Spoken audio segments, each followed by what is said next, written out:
नमस्कार, आप देख रहे हैं my doctor's advice Hindi channel. मैं आपका health adviser doctor Mahadik. Angiography, हम डॉक्टर क्या करते हैं, अगर कोई पेशेंट हमारे पास आता है चेस्ट पेन का, सस्पेक्टेड हार्ट अटैक का, तो हम क्या करते हैं कि एंजियोग्राफी करने की और एंजियोप्लास्टी करने की सलाह देते हैं।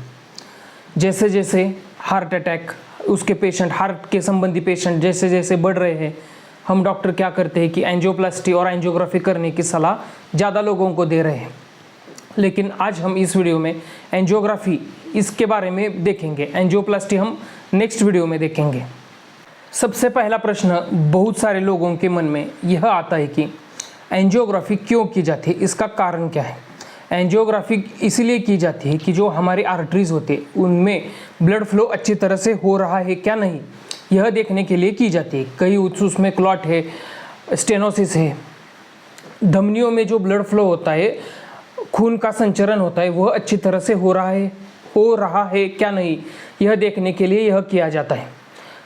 यह किसी भी ऑर्गन का किया जाता है, ऐसा नहीं कि सिर्फ हार्ट का ही किया जाता है। हार्ट का तो होती है, लेकिन हार्ट के साथ साथ बहुत सारे ऑर्गन जो होती है उसकी भी की जाती है कि उन ऑर्गन को ब्लड सप्लाई अच्छे से हो रहा है क्या नहीं, यह देखने के लिए। मेडिकल कंडीशंस देखेंगे कि कौन कौन से मेडिकल कंडीशंस में एंजियोग्राफी की जाती है। सबसे पहला तो हार्ट है, heart attack, suspected heart attack, angina, छाती में दुखना, कौन से भी पेशेंट हो छाती में दुखता है, ये लक्षण होते हैं। छाती में दुखना, पसीना आना, ये लक्षण होते हैं। इसी वजह से इन पेशेंट को हम एंजियोग्राफी करने की सलाह देते हैं। लेकिन मेन कारण कौन सा होता है, अथेरोस्क्लेरोसिस, यानी कि जो हार्ट को ब्लड सप्लाई करने वाली जो धमनियाँ होती है उसमें कोलेस्टेरॉल जमा होता है, कुछ कुछ केसेस में क्लॉट जमा होता है, कुछ कुछ केसेस में क्या होता है कि जो आर्टरी स्टेनोसिस होता है।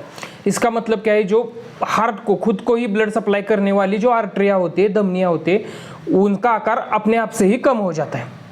दूसरा जो है ब्रेन स्ट्रोक यानी पैरालिसिस। एक साइड के जो हाथ पाँव होते हैं उनमें पावर कम हो जाते हैं। उस कंडीशन में कौन कौन से ब्रेन के टिश्यूज डेड हो गए हैं, कौन कौन से ब्रेन जो है उनको ब्रेन टिश्यूज को ब्लड सप्लाई अच्छी तरह से नहीं हो रहा, यह देखने के लिए की जाती है। दूसरा किडनी डिसीज में क्या होता है कि हाइपरटेंशन बहुत ही बढ़ जाता है, क्योंकि जो ब्लड सप्लाई जो होता है किडनी को वो कम हो जाता है। उसके ब्लड सप्लाई कम होने की वजह से बीपी बढ़ता है। तो उस कंडीशन में एंजियोग्राफी किडनी की भी की जाती है।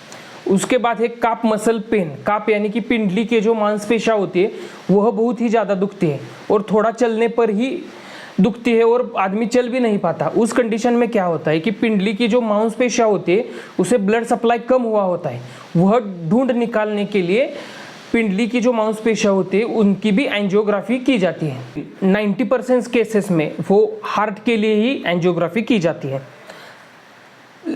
एक्चुअल में एंजियोग्राफी है क्या, ये प्रोसीजर है क्या, उसमें एक्सरे निकाला जाता है। एक्सरे, छाती का एक्सरे निकाल कर देखते हैं कि जो धमनियाँ होती है वो पेटेंट है कि नहीं, उसमें ब्लड फ्लो अच्छी तरह से हो रहा है कि नहीं।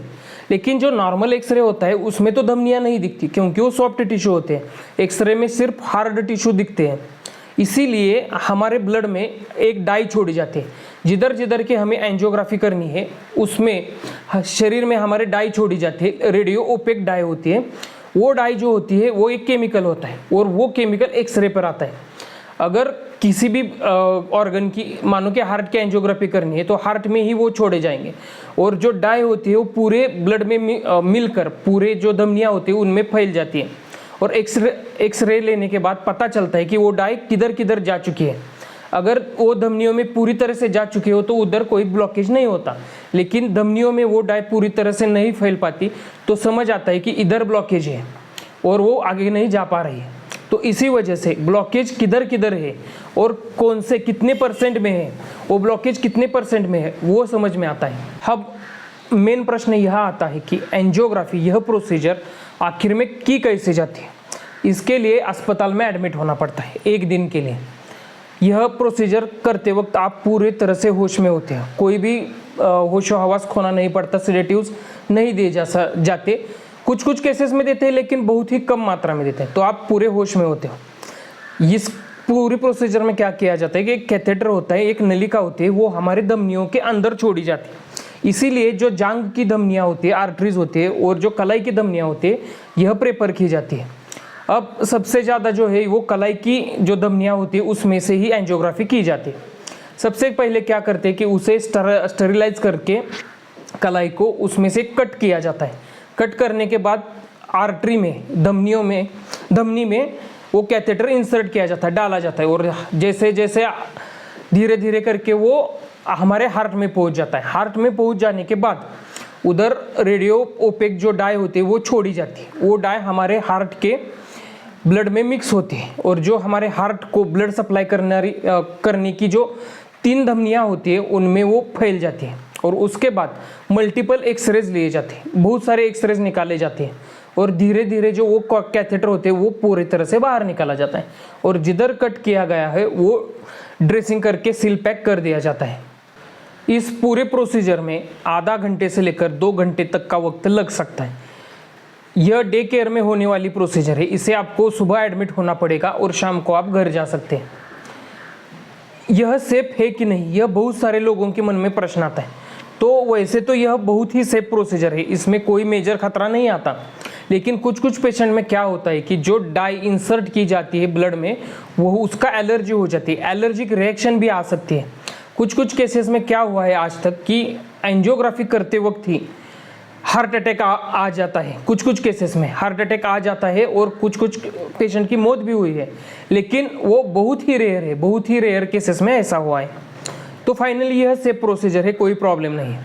तो आज के इस वीडियो में बस इतना ही। मैंने आपको एंजियोग्राफी के बारे में बहुत सारी जानकारी दी। मुझे लगता है आपको वीडियो पसंद आया होगा। पसंद आए तो उसे लाइक कीजिए, ज़्यादा से ज़्यादा शेयर कीजिए, और हमारे चैनल को सब्सक्राइब कीजिए।